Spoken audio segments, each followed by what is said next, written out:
Assalamualaikum warahmatullahi wabarakatuh. Selamat pagi, siang, sore, dan malam kepada yang terhormat Bapak Muhammad Adrezo, MSc, selaku dosen pembimbing mata kuliah Praktikum Sistem Basis Data. Sebelum saya memulai presentasi saya, izinkan saya untuk memperkenalkan diri. Nama saya Muhammad Dimas Sofi Baskara dari Prodi S1 Informatika kelas C dengan NIM 2210511099. Pada kesempatan kali ini, izinkan saya untuk mempresentasikan tugas proyek akhir mata kuliah Praktikum Sistem Basis Data, yaitu dengan judul Membangun Sistem Basis Data Bank Mandiri.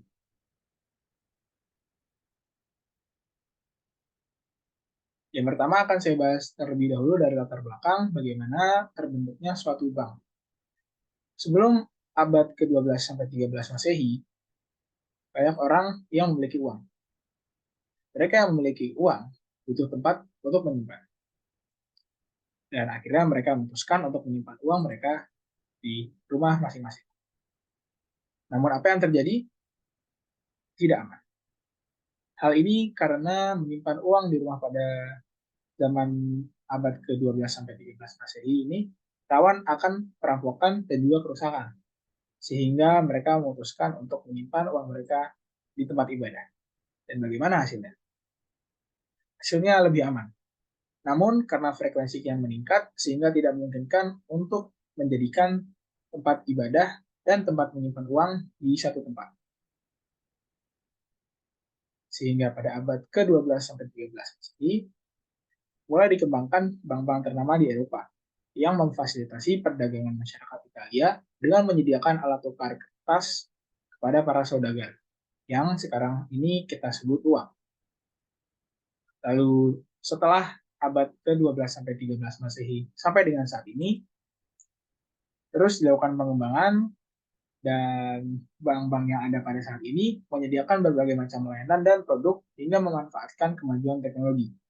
Salah satu bukti pemanfaatan kemajuan teknologi pada kegiatan perbankan adalah penerapan mesin ATM, lalu seperti layanan mobile banking, dan juga customer service berbasis AI, dan masih banyak lagi penerapan teknologi untuk kegiatan perbankan. Dan salah satunya adalah penerapan sistem basis data. Selanjutnya untuk tujuan. Tujuan dari pembuatan database bank ini sendiri adalah yang pertama untuk mengatur dan mengorganisasikan data agar dapat memudahkan suatu pekerjaan yang berkaitan dengan data. Yang kedua, membuat kumpulan data yang diperoleh dapat dikumpulkan dengan format yang lebih rapi dan terorganisir bagi perusahaan. Yang ketiga, dapat diimplementasikan ke dalam aplikasi atau website agar memudahkan pengguna. Dan yang keempat, membantu dalam menyimpan data-data yang berkaitan dengan perusahaan dalam database yang tersusun. Selanjutnya adalah proses bisnis dan fungsional sistem. Yang pertama akan saya bahas dari proses bisnis Bank Mandiri.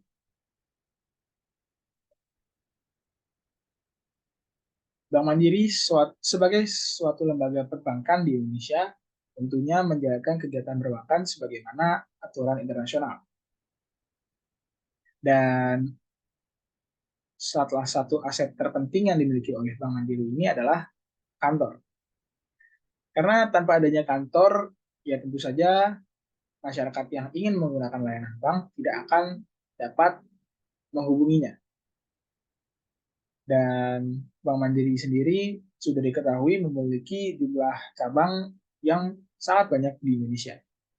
Kantor ini tidak hanya kantor pusat saja, namun ada juga kantor cabang dan kantor cabang pembantu.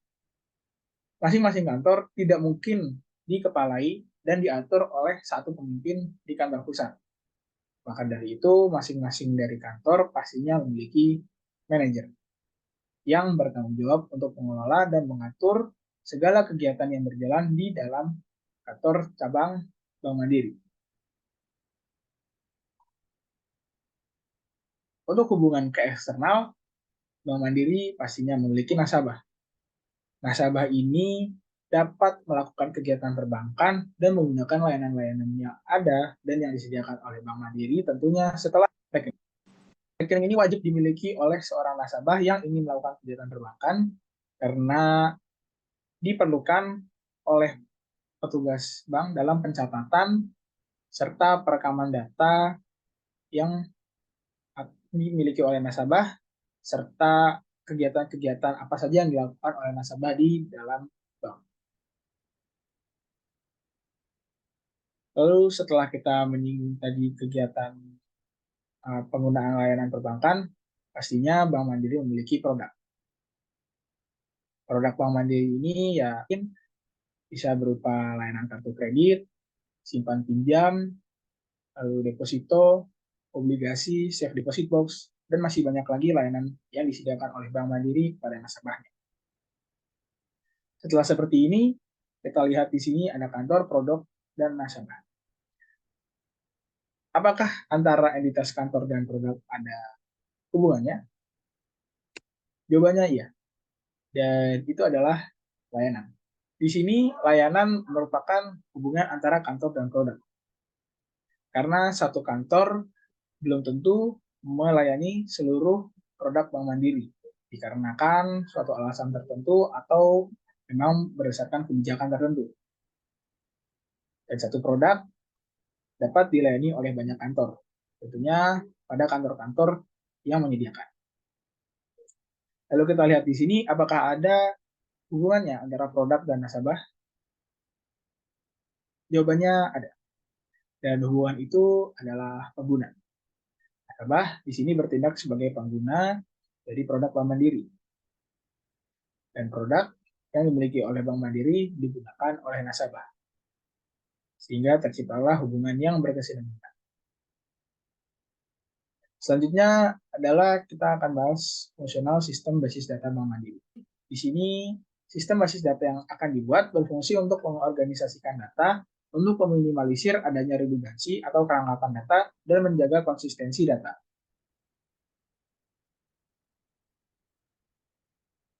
Selanjutnya, kita beralih ke rancangan sistem basis data dan dari rancangan IR diagram. Yang pertama, mengidentifikasi dan menetapkan seluruh himpunan entitas yang akan terlibat. Entitas yang tadi sudah saya sebutkan ditulis di sini ada produk, kantor, nasabah, manajer, dan rekening. Lalu yang kedua, menentukan atribut-atribut kunci dari masing-masing himpunan entitas. Untuk entitas produk, memiliki atribut kunci ID produk, entitas kantor dengan ID kantor, manajer dengan ID manajer, rekening dengan nomor rekening, nasabah dengan ID nasabah. Yang ketiga, mengidentifikasi dan menetapkan seluruh himpunan relasi yang ada di antara himpunan entitas yang ada beserta foreign fee-nya. Di sini dapat kita lihat tabel relasi antar entitas di database bank.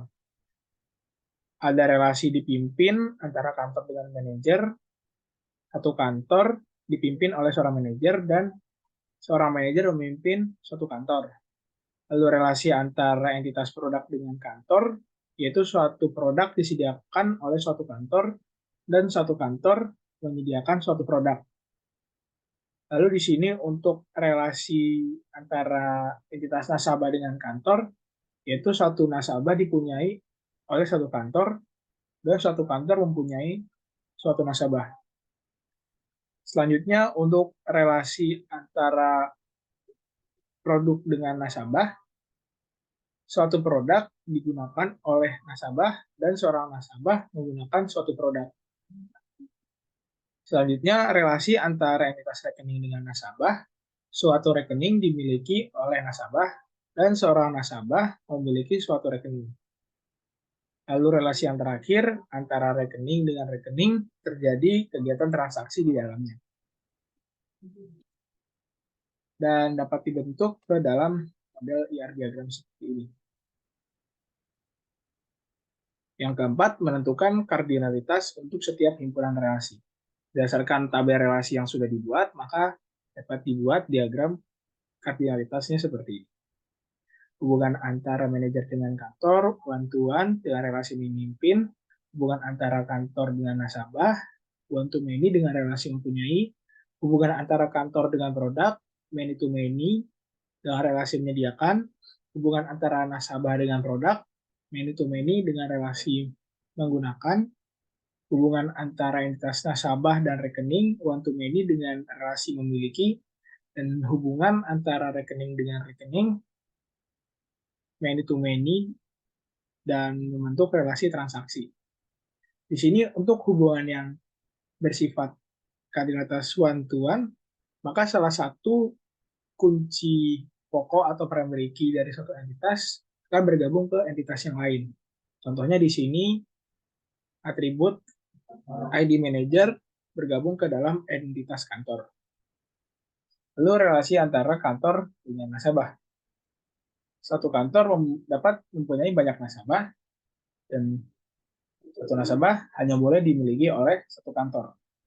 Sehingga primary key pada entitas yang berkardinalitas 1 dimiliki oleh entity dengan kardinalitas many, yakni ID kantor masuk ke dalam entitas nasabah, bergabung ke dalam entitas nasabah sebagai foreign key. Lalu relasi antara nasabah dengan rekening, satu nasabah dapat memiliki banyak rekening, namun satu rekening hanya dapat dimiliki oleh satu nasabah.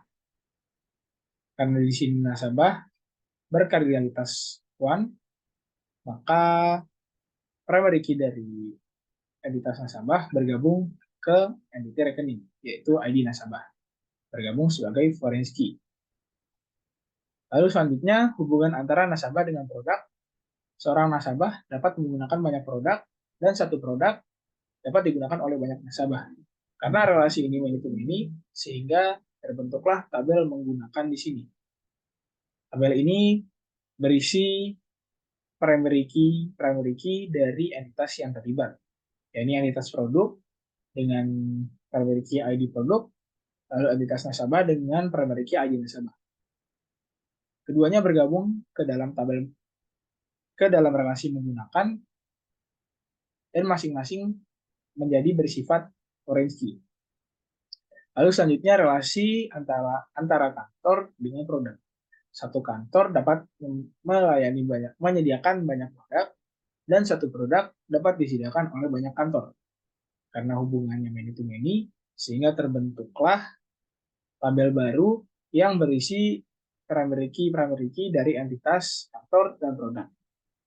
Yang masuk ke dalam tabel ini adalah ID kantor dan ID produk, dan masing-masing bertindak sebagai foreign key.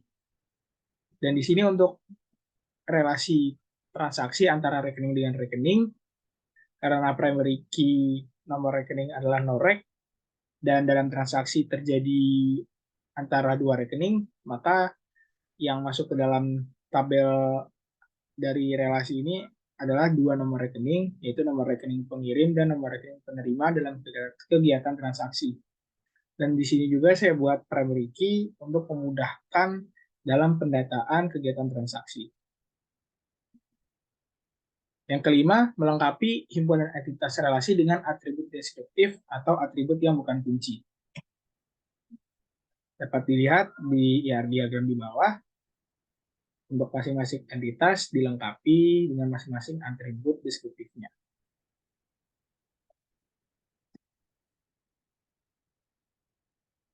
Selanjutnya untuk mapping IR diagram, yang pertama antara entitas manajer dengan kantor. Di sini karena hubungannya tadi one to one, maka salah satu kunci dari entitas yang berhubungan bergabung ke entitas yang lain. Di sini ID manager bergabung ke dalam entitas kantor dan menjadi foreign key yang menghubungkan dengan tabel manager.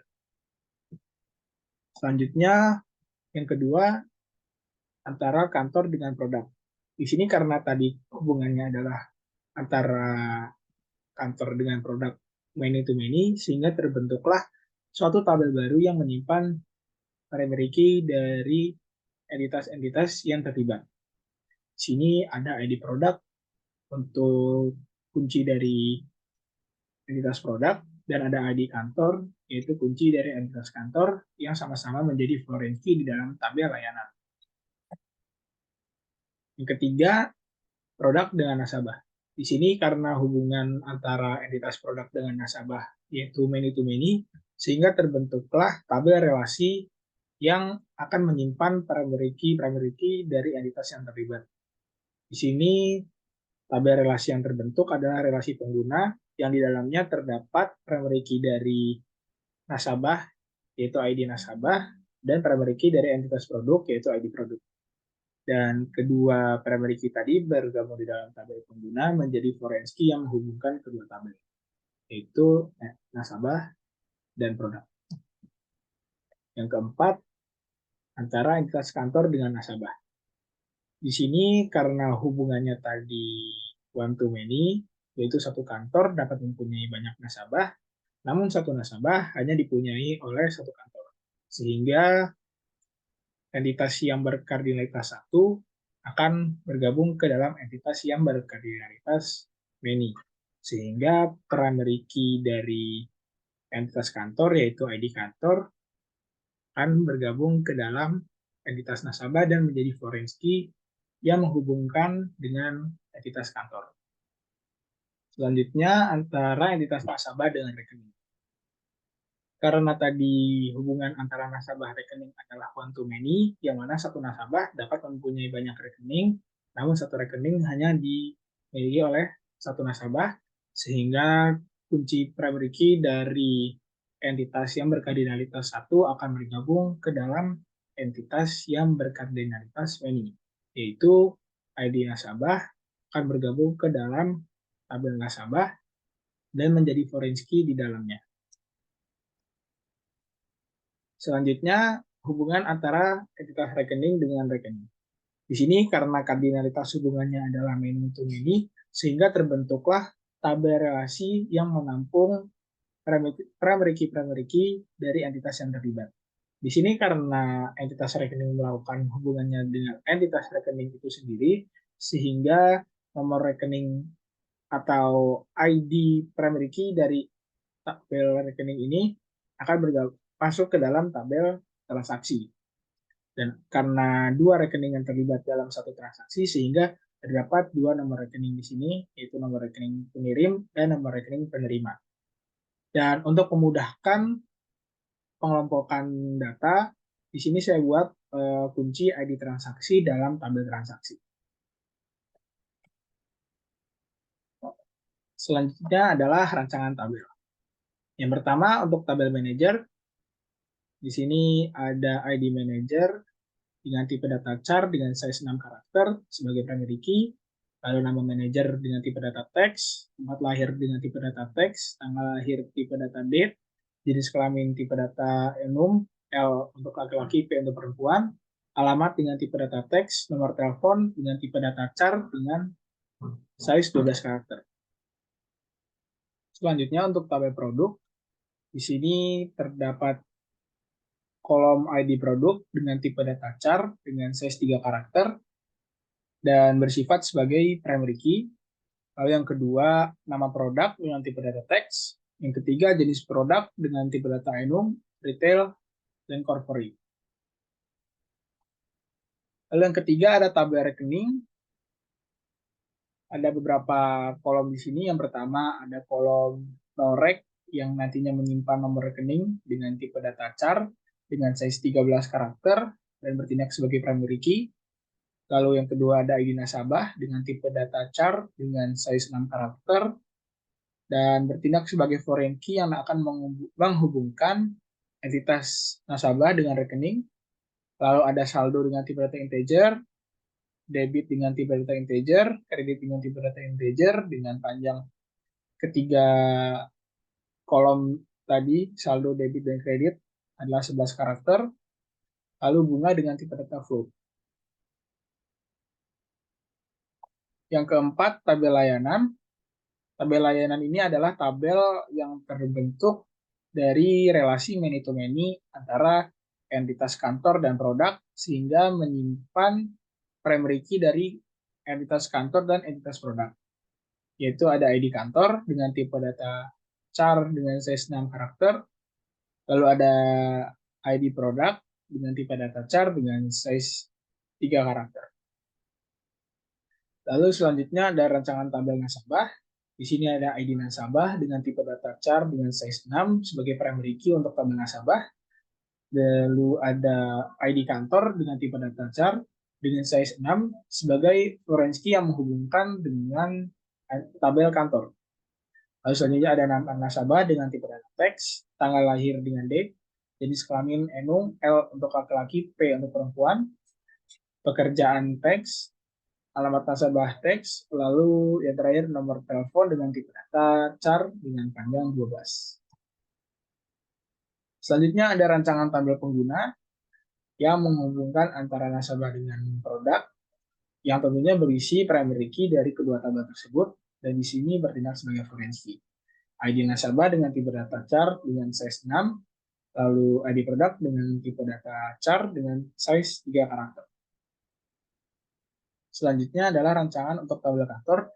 Di sini yang pertama ID kantor bertindak sebagai primary key dengan tipe data char dengan size 6 karakter, lalu nama kantor dengan tipe data teks, alamat kantor tipe data teks, ID manager dengan tipe data char dengan size 6 karakter, lalu nomor telepon dengan tipe data char dengan size 12 karakter. Selanjutnya, rancangan untuk tabel transaksi. Di sini ada ID transaksi dengan tipe data char dengan size 14 karakter dan bertindak sebagai primary key. Selanjutnya ada nomor rekening pengirim, NOREXEM dengan tipe data char dengan size 13 karakter sebagai foreign key yang menghubungkan dengan tabel rekening. Lalu nomor rekening penerima, NOREC sebagai foreign key yang menghubungkan dengan tabel rekening bertipe data char dengan size 13 karakter. Lalu amount dengan tipe data integer dengan ukuran 11 karakter. Lalu status dengan tipe data enum, sukses, pending, dan fail. Lalu time in dengan tipe data datetime, lalu time out dengan tipe data datetime, dan terakhir deskripsi dengan tipe data teks. Untuk selanjutnya saya akan menjelaskan mengenai pembuatan tabel. Yang pertama adalah untuk pembuatan tabel manager dengan query sebagai berikut, dan ini adalah data-data manajer yang ada di dalamnya. Lalu yang kedua, tabel kantor dengan query pembuatan seperti ini, dan ini adalah data-data dari tabel kantor yang sudah direkam. Lalu selanjutnya untuk tabel produk, ID produk, nama produk, dan jenis produk. Dan ini adalah isi dari dalam tabel produk. Lalu selanjutnya ada tabel rekening dengan query sebagai berikut. Dan isi tabel sesuai dengan query yang sudah direkam. Data-datanya berupa nomor rekening, ID nasabah, saldo, debit, kredit, dan selanjutnya adalah tabel layanan. Pembuatan tabel layanan berdasarkan query sebagai berikut, dan ini adalah isi dari dalam tabel yang bisa dilihat kantor-kantor mana saja yang melayani suatu produk tertentu sehingga nasabah bisa mengakses layanan-layanan yang mereka ingin gunakan berdasarkan ID produk di kantor yang melayani berdasarkan ID kantor. Untuk selanjutnya tabel pengguna, di sini yang menggabungkan antara ID nasabah dan ID produk. Dapat dilihat juga di sini nasabah dengan ID berapa saja yang menggunakan produk bank tertentu.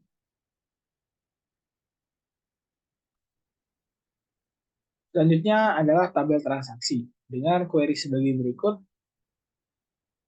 Untuk membuat tabelnya, lalu direkam data-datanya, dan seperti inilah isi dari dalam tabel transaksi. Ada transaksi yang bersatu sukses, gagal, dan ada yang tertunda.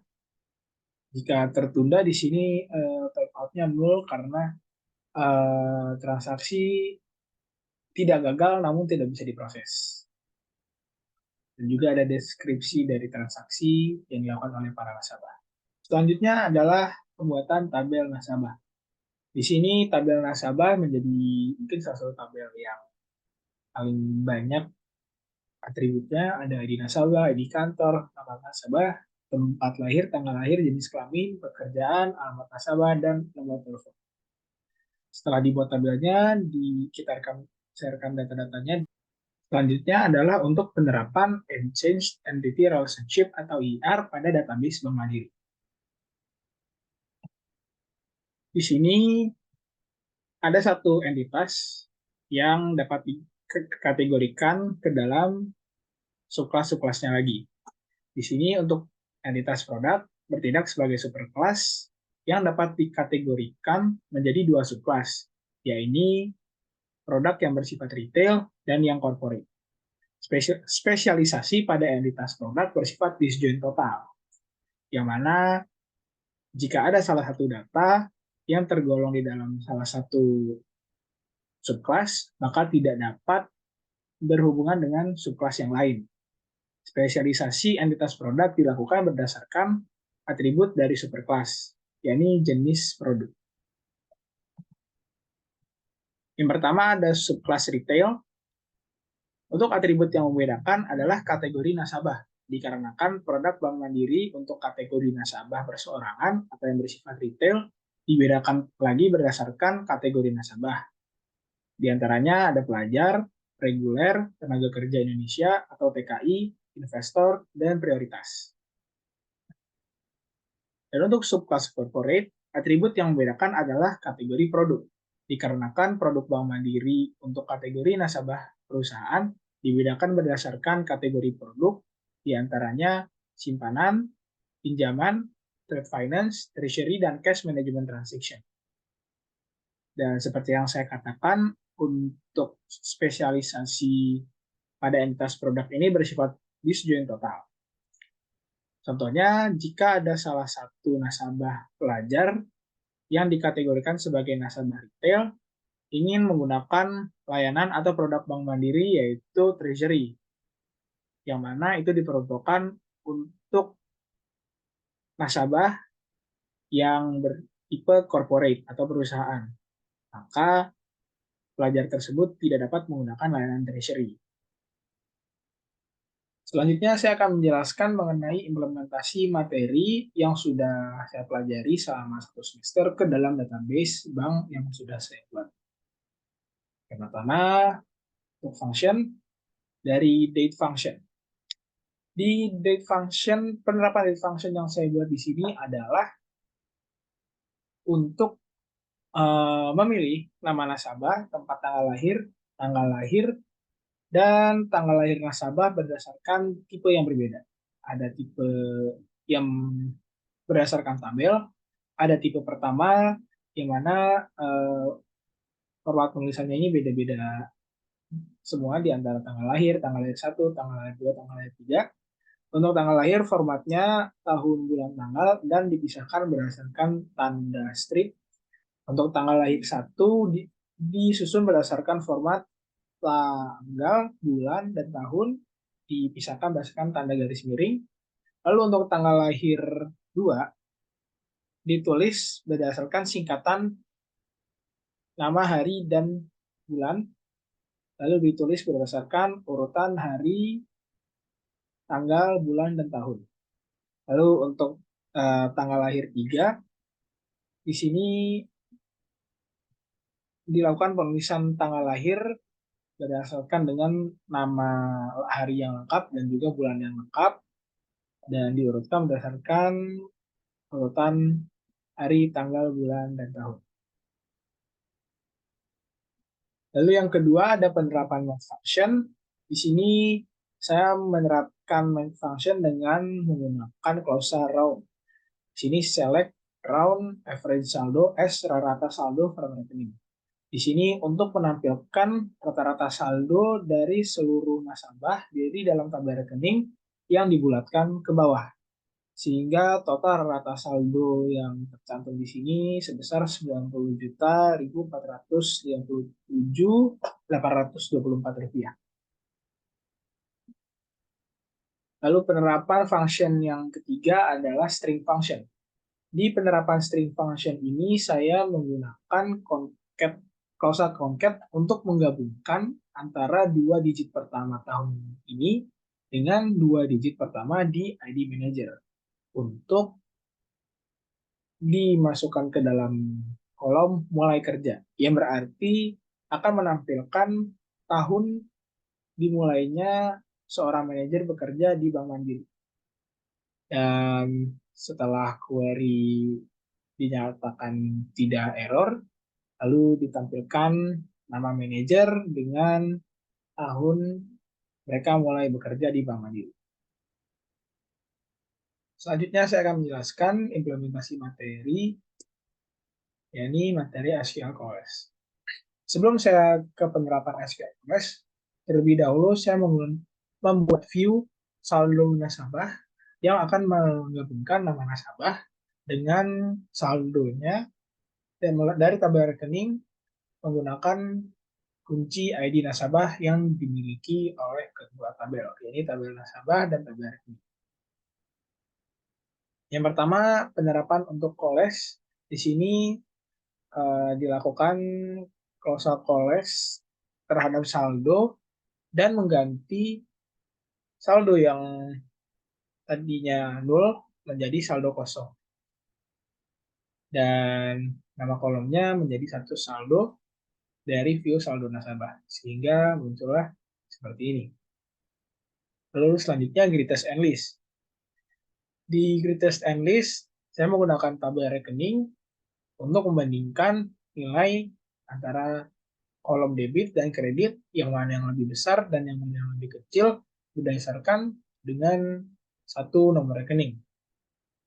Dapat diketahui antara debit dan kredit dalam nomor rekening 1040008999672, nominal yang lebih besar adalah Rp2.500.000 dan nominal yang lebih kecil adalah Rp150.000 antara debit dan kreditnya.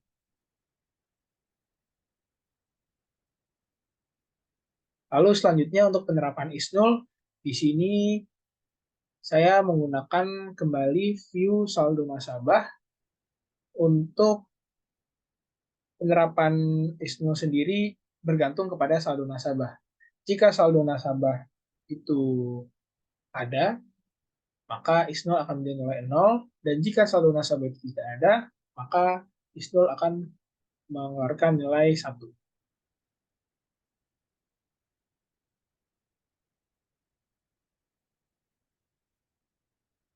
Untuk implementasi materi selanjutnya, materi tabel locking.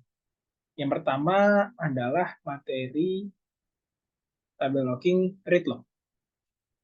Di materi read log sini, penerapan di dalam database bank yang pertama, saya membuka 2 sesi command prompt untuk sesi connection ID 16 dan session connection ID 18. Untuk selanjutnya, connection ID 16 akan menjadi pemegang kunci tabel dan connection ID 18 akan menjadi pengguna. Di sini yang pertama saya lakukan adalah penguncian tabel berdasarkan klausa read. Dan di sini saya coba untuk menginputkan merekam data ke dalam tabel produk. Namun tidak bisa karena dikunci dengan klausa read. Sehingga saya hanya bisa membaca isi dari tabel produk saja untuk di connection ID 16 sebagai pemegang kunci. Selanjutnya, yang terjadi di connection ID 18 saat saya melakukan pengaksesan untuk mengakses isi data dari tabel produk bisa dilakukan, dan kita juga bisa melihat di sini isi dari tabel produk. Namun saat saya melakukan operasi perekaman data di dalam tabel produk, hal ini tidak diproses karena tabel masih dikunci dengan klausa read. Selanjutnya, beralih lagi ke connection ID 16, dilakukan pembukaan kunci tabel atau unlock table. Dan di sini setelah saya baca isi tabelnya, data yang tadi direkam dari pengguna connection ID 18, di sini dengan ID produk 210, Mandiri Treasury, untuk corporate sudah terekam. Sehingga data yang tadi dimasukkan ini tidak perlu dimasukkan ulang jika setelah tabel dibuka kuncinya. Dan yang muncul atau yang tampil di connection ID 18 adalah seperti ini. Status bahwa data sudah dimasukkan setelah tabel dibuka kuncinya oleh sesi connection ID 16. Selanjutnya saya akan menjelaskan mengenai implementasi materi masih berkaitan dengan tabel locking, yaitu dengan materi write log, penguncian dengan causal write. Di sini saya kembali menggunakan sesi connection ID 16 dan 18, yang mana connection ID 16 masih sebagai pemegang kunci tabel.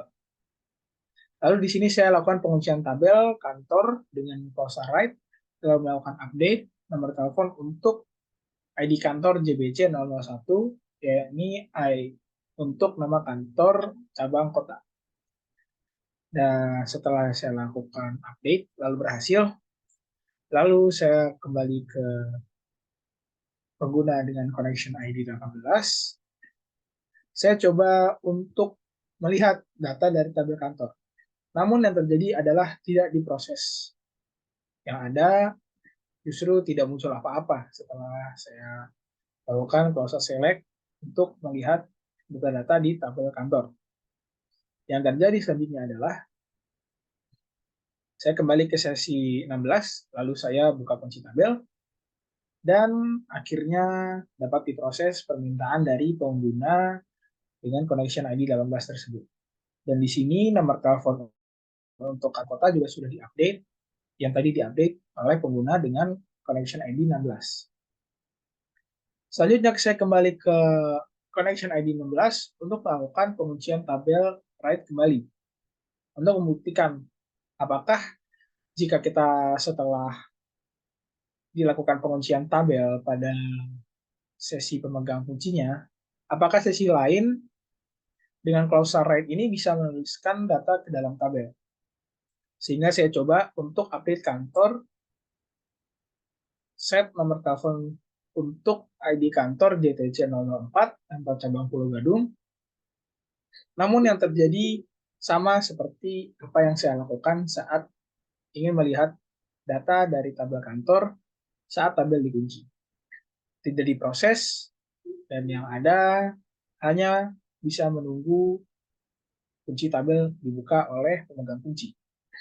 Lalu saya lakukan pembukaan kunci sehingga update berhasil. Selanjutnya saya akan menjelaskan implementasi materi transaction control language. Yang pertama adalah dari rollback. Di materi rollback kali ini saya yang pertama melakukan set auto commit off untuk melancarkan transaction control language yang akan saya lakukan di bawah. Di sini saya memasukkan dua data nasabah secara berurutan, lalu setelahnya saya lakukan rollback. Normalnya, harusnya, kedua data nasabah ini langsung tersimpan secara permanen di dalam tabel nasabah.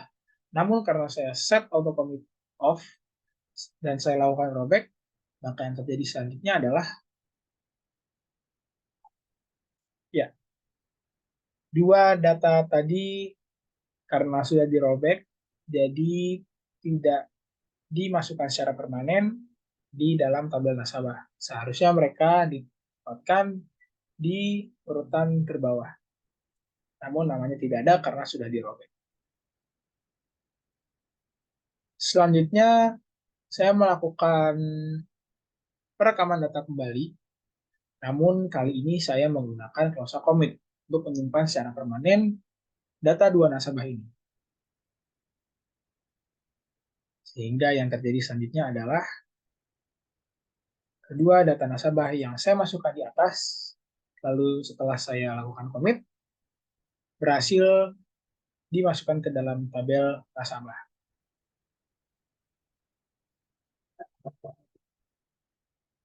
Selanjutnya, untuk penerapan Transaction Control Language SafePoint.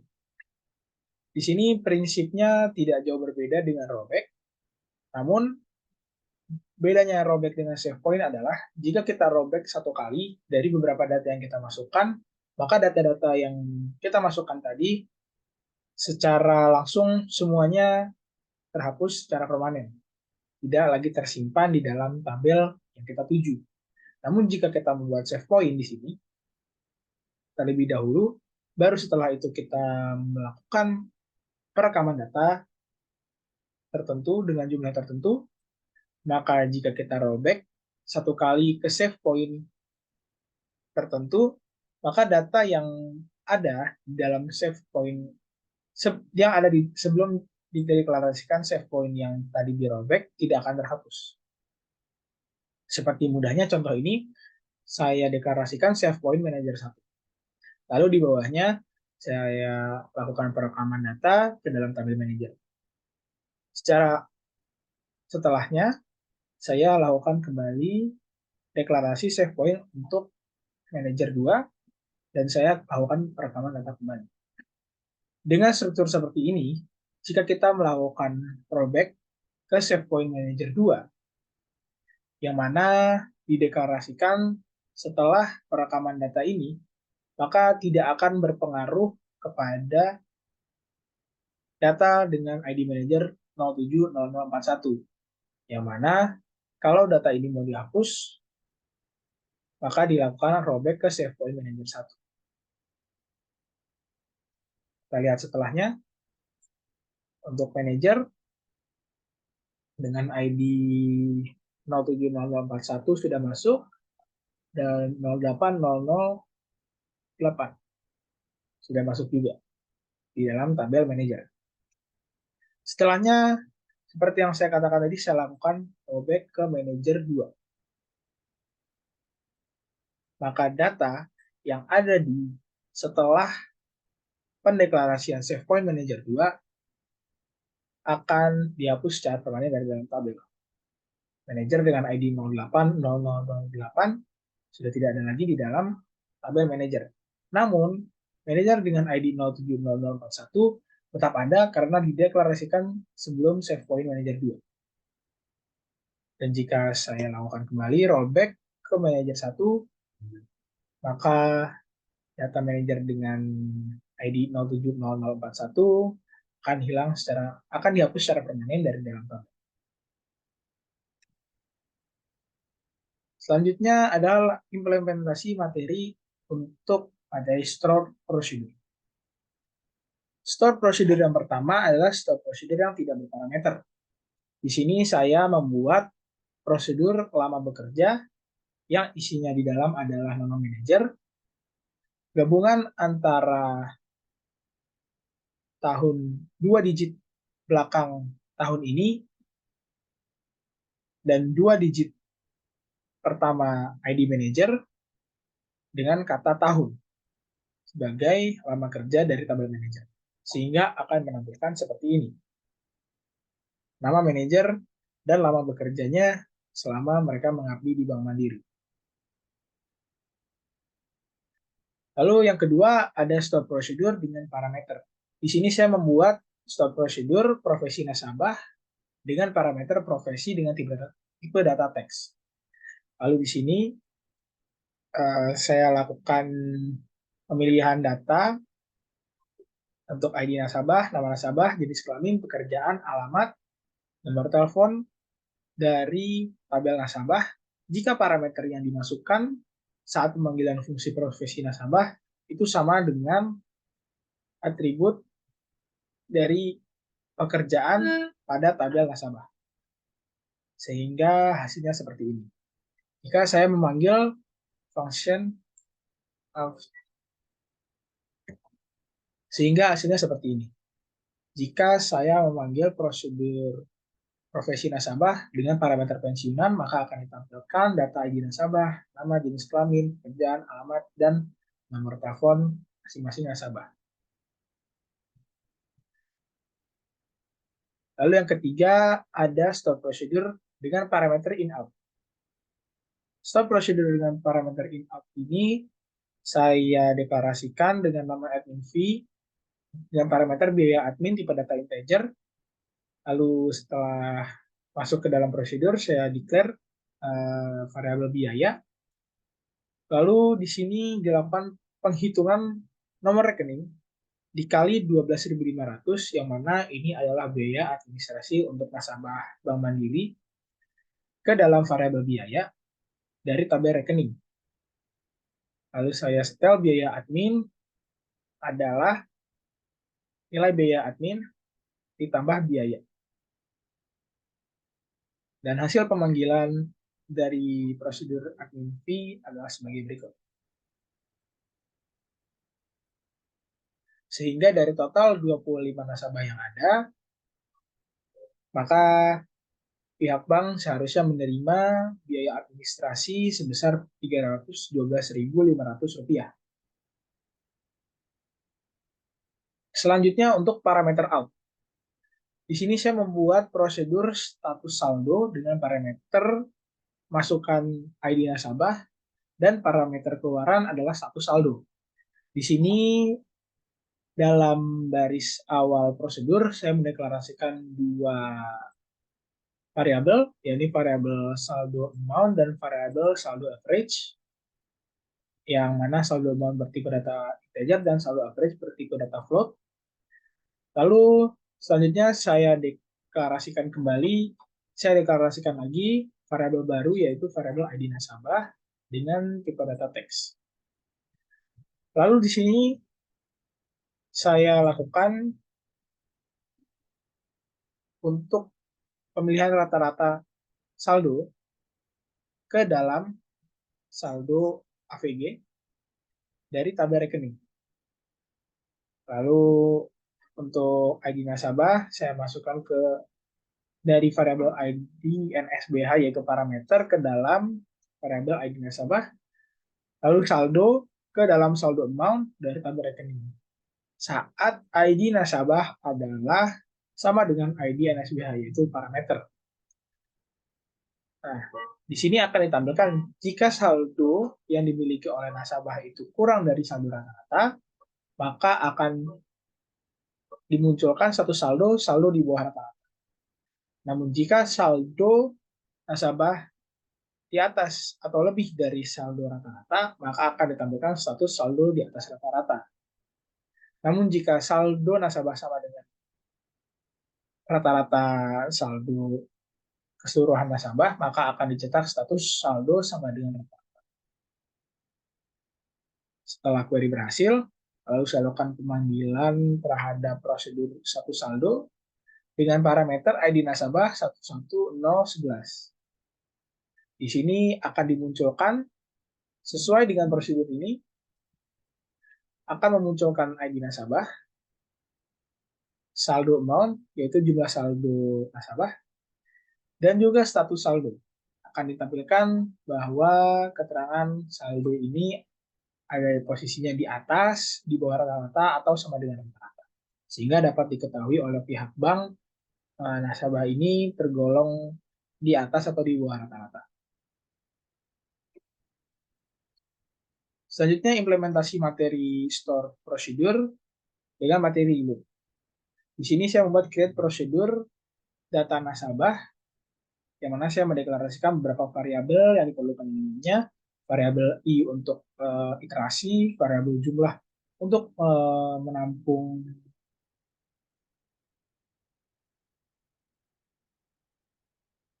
selanjutnya adalah implementasi materi store procedure dengan materi loop.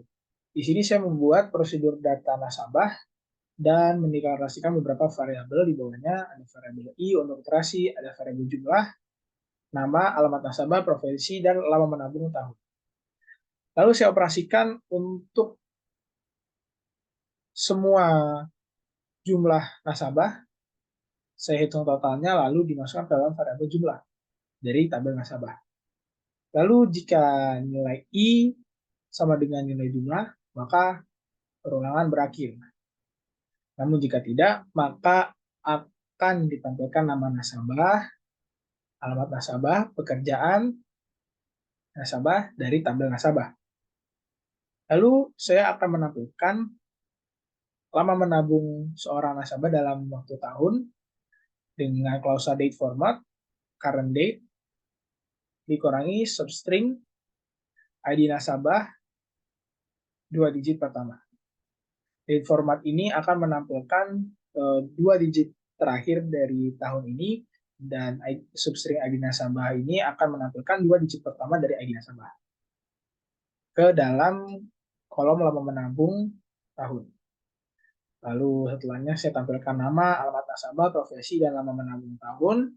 Lalu dilakukan iterasi, dan query berhasil. Lalu saya lakukan pemanggilan terhadap prosedur data nasabah. Dan di sini ditampilkan beberapa keseluruhan. Dan selanjutnya saya panggil prosedur data nasabah. Di sini akan menampilkan keseluruhan nama nasabah, namun di sini di limit satu nasabah itu hanya satu baris untuk nama, alamat nasabah, profesi, dan lama menabung tahun. Karena hanya satu, maka akan ditampilkan secara satu persatu dan bergantian. Seperti ini contoh dari pemanggilannya secara lengkap.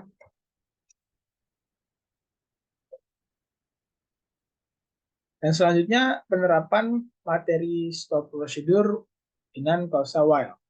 Di sini saya buat prosedur status manager, lalu saya deklarasikan beberapa variabel yang diperlukan untuk prosedur status manager. Ada variabel i untuk iterasi, jumlah, nama, usia, dan sisa kerja tahun. Di sini saya masukkan jumlah keseluruhan manajer ke dalam variabel jumlah. Dan selama nilai i belum mencakupi nilai jumlah atau masih lebih kecil daripada nilai jumlah, maka akan ditampilkan nama, maka akan selanjutnya dilakukan perulangan. Selama nilai i lebih kecil dari nilai jumlah, maka akan dilakukan pemilihan nama manajer ke dalam variabel nama dari tabel manajer dengan limit satu baris. Lalu selanjutnya adalah operasi pengurangan tahun pada tahun ini dan tahun pada tanggal lahir manajer ke dalam usia dari tabel manajer dengan limit satu baris. Lalu selanjutnya saya lakukan operasi 55 dikurang usia tadi ke dalam sisa kerja tahun dengan limit satu baris. Di sini saya gunakan angka 55 karena menjadi standar umur bagi seorang karyawan bank mandiri yang memasuki masa pensiun. Lalu setelah itu saya lakukan untuk penampilan data nama, usia, dan sisa kerja tahun. Lalu dilakukan iterasi. Setelahnya query berhasil, dan ini adalah hasil dari pemanggilan status manager. Akan ditampilkan nama, usia, dan sisa kerja tahun sebelum mereka memasuki masa pensiun pada usia 55 tahun. Selanjutnya masih dalam penerapan start procedure dengan klausa repeat. Di sini saya membuat prosedur kantor area, yang mana saya lanjutkan juga dengan pendeklarasian variabel-variabel yang diperlukan. Ada variabel i untuk iterasi, variabel jumlah, nama kantor, alamat kantor, lokasi, dan status kantor. Lalu selanjutnya saya lakukan pemindahan data. Lalu selanjutnya saya lakukan penghitungan jumlah data dari dalam tabel kantor ke dalam variabel jumlah. Lalu saya berikan klausa repeat, yang mana akan mengulang sampai nilai i lebih besar dari jumlah, lalu repeat akan diberhentikan. Di dalam klausa repeat terdapat beberapa perintah untuk menampilkan nama, untuk mengambil data nama kantor ke dalam variabel nama kantor. Ini nama kantor dari tabel kantor, ini nama kantor dari variabel yang sudah ditetapkan dari tabel kantor dengan limit satu baris. Lalu di sini dilakukan pengkondisian. jika nama kantor diawali dengan KC lalu dispasi, maka set status kantor adalah status sebagai kantor cabang. Namun jika nama kantor diawali dengan kata KCP, maka status kantor menjadi kantor cabang pembantu. Lalu selanjutnya, saya lakukan pengambilan data alamat kantor ke dalam variabel alamat kantor di sini dari tabel kantor dengan limit satu baris. Jika alamat kantor ini seperti, nah, selanjutnya saya lakukan pengkondisian untuk menentukan lokasi kantor dengan 3 karakter terakhir dari kota media kantor masing-masing. Ada Jakarta Pusat, Jakarta Barat, Jakarta Selatan, Jakarta Timur, dan Jakarta Utara. Namun jika alamat kantor tidak diakhiri dengan 3 karakter yang menjadi syarat pengkondisian ini, maka lokasi akan di set nilainya menjadi luar Jakarta.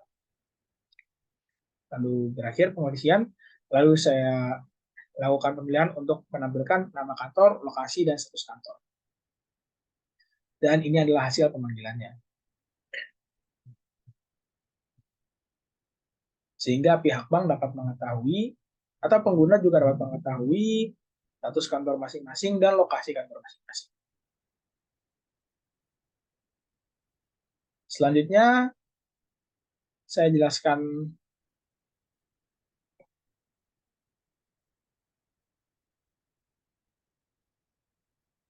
Selanjutnya saya akan menjelaskan mengenai implementasi materi dari materi stock function. Di sini saya membuat function saldo nasabah dengan parameter nama nasabah dengan tipe data teks dan returns integer, yang mana nanti setelah pemanggilan fungsi saldo nasabah, maka akan dikembalikan atau sebagai outputnya adalah data dengan tipe data angka. Lalu di sini saya lakukan deklarasi untuk variabel saldo nasabah dengan tipe data integer. Lalu saya lakukan pengambilan data saldo ke dalam variabel saldo nasabah dari view saldo nasabah yang tadi sudah saya buat pada saat penerapan materi SQL College. Pengambilan data saldo ke dalam saldo nasabah dari variabel saldo nasabah dari tabel view saldo nasabah. Yang pertama, setelah saya lakukan deklarasi untuk variabel saldo nasabah, saya lakukan pemilihan data dari kolom saldo pada view saldo nasabah ke dalam variabel saldo nasabah ini. Yang mana saat nama nasabah itu sama dengan nama nasabah yang ada di dalam parameter fungsi. Lalu akan mengembalikan nilai output ke variabel saldo nasabah. Setelah query OK, lalu ini adalah hasilnya. Pemanggilan saldo nasabah atas nama Raymond Hartono. Di sini saldo nasabahnya sebesar Rp122.450.000. Ini dapat menjadi referensi bagi pihak Bank Mandiri untuk mencari jumlah saldo nasabahnya, namun berdasarkan nama dari nasabah tersebut. Selanjutnya, saya lakukan implementasi materi untuk materi trigger. Yang pertama, untuk trigger before insert. Sebelum pendeklarasian trigger, saya melakukan pendeklarasian tabel nasabah history, yang di sini berisi ID nasabah dengan tipe data char dengan size 6, nama nasabah teks, tanggal registrasi date time, alamat nasabah teks, dan nomor telepon dengan tipe data char dengan panjang 12 karakter. Setelah itu saya deklarasikan trigger before trigger, yang mana berstatus before insert untuk di tabel nasabah untuk setiap barisnya. Saya melakukan deklarasi di bawahnya untuk memasukkan ke dalam tabel nasabah history ini dengan value ID nasabah baru, nama nasabah baru, tanggal dan waktu saat dilakukannya perekaman data ke dalam tabel nasabah, alamat nasabah baru, dan nomor kontak. Dan seperti ini adalah contoh. Saya lakukan perekaman dua data nasabah ke dalam tabel nasabah dan dicatat di dalam tabel nasabah histori. Sehingga pihak Bank Mandiri dapat mengetahui nasabah mana saja yang baru mendaftar, sehingga pihak Bank Mandiri dapat mengetahui data-data nasabah yang baru saja mendaftar atau registrasi, dan juga dapat diketahui tanggal serta waktu registrasinya. Selanjutnya, saya lakukan implementasi untuk trigger after update. Sebelum saya lakukan deklarasi trigger, saya lakukan terlebih dahulu deklarasi tabel manajer history, yang mana di sini terdapat beberapa kolom, yaitu ID manager dengan tipe data chart dengan size 6 karakter, new manager dengan tipe data chart dengan size 6 karakter, nama kantor dengan tipe data teks, waktu mutasi dengan tipe data date. Lalu setelahnya saya lakukan deklarasi trigger after manager update, yang mana akan berjalan setelah dilakukan pembaharuan data dari tabel kantor untuk setiap barisnya. Saya masukkan, di sini saya perintahkan untuk memasukkan data-data ke dalam manager history, yaitu yang berisi ID manager lama, ID manager baru, ID kantor, nama kantor, dan tanggal waktu mutasi. Jika tadi before insert ini dijalankan sebelum direkam data-data tabel dan tabel nasabah, untuk yang after update dijalankan setelah data-data di dalam tabel kantor diperbarui. Berikut adalah contoh penerapannya. Dan ini yang terjadi dalam tabel history. Dicatat manajer lama, ID manajer lama, ID manajer baru, ID kantor, nama kantor, dan waktu mutasi. Sehingga pihak Bank Mandiri dapat mengetahui manajer siapa yang baru dimutasi, siapa yang merupakan manajer lama, dan siapa manajer barunya, di kantor mana, dan waktu mutasinya. Selanjutnya, pengimplementasian trigger after update. Di sini saya lakukan terlebih.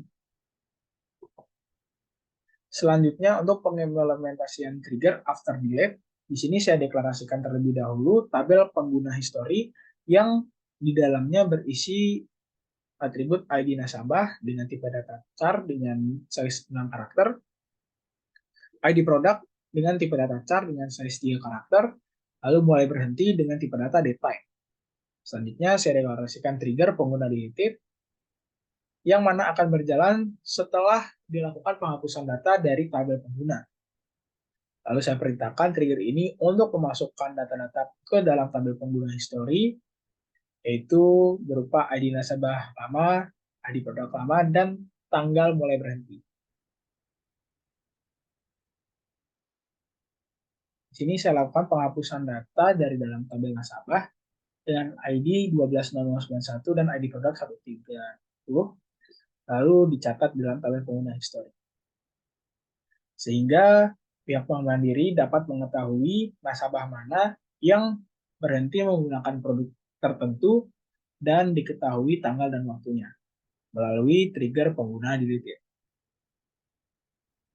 Selanjutnya saya lakukan pengimplementasian trigger after insert ke dalam database Bank Mandiri, yang mana yang pertama saya buat terlebih dahulu untuk tabel transaksi pending yang berisi ID transaksi dengan tipe data chart dengan panjang 14 karakter, nomor rekening pengirim, nomor sender dengan tipe data chart dengan panjang 13 karakter, lalu norek receiver, nomor rekening penerima dengan tipe data chart dengan panjang 13 karakter, lalu time in dengan tipe data date. Setelahnya saya lakukan pendeklarasian trigger transaksi tunda yang akan berjalan setelah dilakukan perekaman data ke dalam tabel transaksi untuk setiap barisnya. Jika status transaksi yang baru saja dimasukkan adalah pending, maka ID transaksi, nomor rekening pengirim, nomor rekening penerima, dan waktu transaksi tersebut berjalan akan dimasukkan ke dalam tabel transaksi pending atas perintah trigger transaksi tunda. Berikut adalah contoh implementasinya.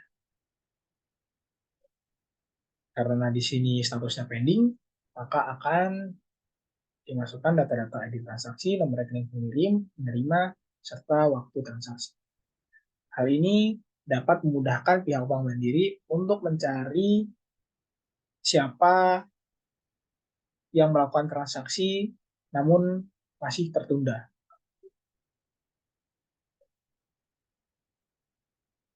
Selanjutnya saya lakukan implementasi trigger before delete. Yang pertama saya lakukan terlebih dahulu pendeklarasian tabel layanan history yang berisi ID kantor dengan tipe data char dengan size 6, ID produk tipe data char dengan size 3, lalu tanggal ditutup dengan tipe data date time. Setelahnya saya lakukan pendeklarasian trigger layanan tutup sebelum dilakukan penghapusan data dari tabel layanan untuk setiap barisnya. Lalu setelahnya dilakukan perekaman data ke tabel layanan history dari ID kantor dan ID produk yang baru saja dihapus. Lalu ada juga tanggal saat ditutup. Lalu setelahnya saya lakukan penghapusan dari tabel layanan saat ID kantor TTC 004 dan ID produk 215. Lalu kita lihat isi dari layanan history. Ini ID kantor yang lama, ID produk, lalu tanggal ditutup. Sehingga pihak Bank Mandiri dapat mengetahui kantor mana saja yang menutup layanan Bank Mandiri pada waktu tertentu. Di sini kantor JTC 004 sudah tidak melayani lagi nasabah yang akan bertransaksi atau melakukan kegiatan berdasarkan produk dengan ID 215. Lalu selanjutnya saya lakukan pengimplementasian trigger before update ke dalam database Bank Mandiri. Di sini saya lakukan pembuatan tabel debit kredit yang mana di dalamnya terdapat kolom nomor rekening dengan tipe data char dengan panjang 13 karakter, lalu actions dengan tipe data enum kredit debit, amount dengan tipe data integer, lalu action time dengan tipe data date time. Lalu selanjutnya saya deklarasikan trigger debit dan kredit yang akan dijalankan sebelum adanya pembaharuan data dalam tabel rekening untuk setiap barisnya. Lalu di sini saya deklarasikan dua variabel yang dibutuhkan nanti pada saat pengkondisian. Di sini jika jumlah dari variabel debit yang baru dimasukkan itu lebih besar dari 0, maka akan dilakukan penyetelan besaran dari variabel saldo nasabah itu adalah saldo yang baru dikurangi debit. Lalu dilakukan juga penyetelan variabel jumlah nilainya sama dengan variabel debit yang baru. Lalu penyetelan nilai saldo yang baru adalah saldo nasabah. Lalu dilakukan perekaman data ke dalam tabel debit kredit untuk nomor rekening, actions, amount, dan action time dari nomor rekening baru, lalu debit untuk actionnya, lalu di jumlah untuk amount-nya, dan now untuk action time-nya. Setelahnya dilakukan pengkondisian jika nilai kredit yang baru lebih besar dari 0, maka di sini dilakukan penyetelan untuk variabel saldo nasabah, itu adalah saldo ditambah jumlah kredit yang baru. Lalu di sini kita set nilai jumlah adalah nilai kredit yang baru. Lalu kita set nilai saldo yang baru adalah saldo nasabah. Yang mana tadi adalah saldo ditambah kredit. Lalu diperintahkan di dalam trigger untuk merekam data nomor rekening baru, lalu action credit, nilai variabel jumlah, dan juga waktu action time dengan now, dengan klausa now. Di sini yang terjadi adalah pengurangan saldo nasabah jika ada nilai debit yang masuk sesuai dengan prinsip kegiatan perbankan. Lalu jumlah ini akan menjadi nilai debit yang baru. Lalu saldo mereferensi ke saldo nasabah yang di sini. Sama juga terjadi pada kolom kredit. Jika yang diupdate adalah kredit, maka di sini yang dioperasikan adalah saldo ditambah dengan kredit yang baru. Lalu setelahnya jumlah itu diisi nilainya dengan nilai kredit yang baru dimasukkan, lalu saldo itu referensi kepada saldo nasabah. Contohnya implementasinya seperti ini. Kita lakukan update, kita tambah rekening, kita set nilai debit adalah 200.000 untuk nomor rekening sekian. Lalu ini yang terjadi, yang tercatat di dalam tabel debit kredit. Kita bandingkan sebelum dan sesudah pengupdatean. Ini sebelumnya saldo nasabah sebesar 10 juta sekian, debit kredit masih nol. Lalu setelah update, debit berubah menjadi 200.000 dan saldo berkurang menjadi 9.800 sekian. Hal ini juga berlaku jika dilakukan kredit atau penambahan ke dalam rekening. Ini sebelumnya saldonya 82 juta 450.260. Jika dikreditkan 200.000 maka akan bertambah menjadi 82.650.760 dan kredit nilainya di sini juga akan diupdate. Dari pengimplementasian ini sehingga dapat diketahui oleh Bank Mandiri rekening mana saja yang melakukan debit dan kredit dengan jumlah tertentu dan pada saat waktu tertentu, dan juga langsung diupdate ke saldo yang ada di dalam tabel rekening atas perintah trigger debit and credit.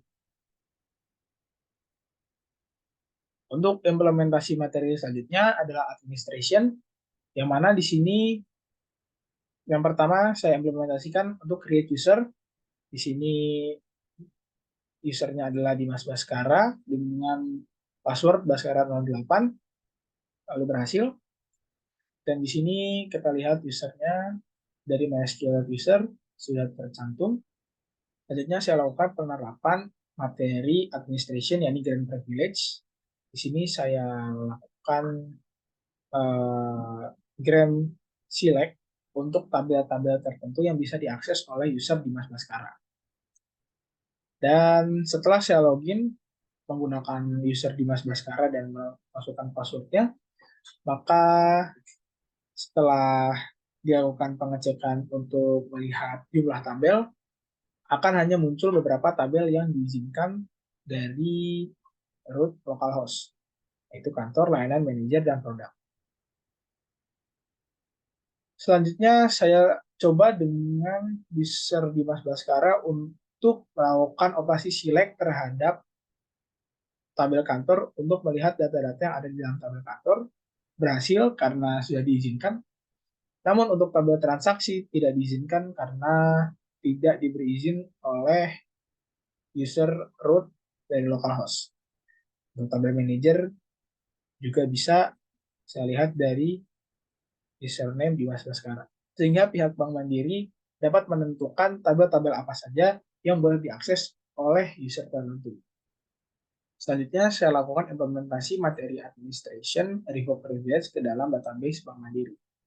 Di sini setelah saya melakukan login untuk user root localhost, lalu dapat dilihat di sini, mungkin jika pihak Bank Mandiri menilai tabel manager sepertinya tidak perlu dibuka untuk user lain untuk bisa mengaksesnya, maka dilakukan revoke select dari tabel manager dari pengguna Dimas Baskara @localhost. Setelah berhasil, maka grants dari Dimas Baskara di localhost ini tidak ada tabel manager karena aksesnya sudah dihapus. Lalu selanjutnya, saya lakukan login kembali menggunakan user Dimas Baskara dan memasukkan passwordnya. Setelah menggunakan database bank, lalu dilakukan akses untuk melihat tabel di dalam database bank. Untuk tabel manager tidak lagi tersedia karena sudah tidak diizinkan oleh user root kepada user Dimas Baskara untuk mengakses tabel manager. Sehingga untuk tabel kantor masih bisa diakses di sini karena tidak dilakukan revoke. Namun untuk tabel manager, select command deny to user Dimas Baskara for tabel manager karena sudah tidak diizinkan lagi oleh pihak user root. Sehingga pihak Bank Mandiri dapat menentukan juga tabel mana yang sekiranya tidak diperlukan oleh user tertentu untuk tidak diizinkan kembali user tersebut mengaksesnya. Sekian dari saya, presentasi tugas proyek akhir mata kuliah praktikum sistem basis data. Lebih dan kurangnya mohon dimaafkan. Terima kasih atas perhatiannya. Wassalamualaikum warahmatullahi wabarakatuh.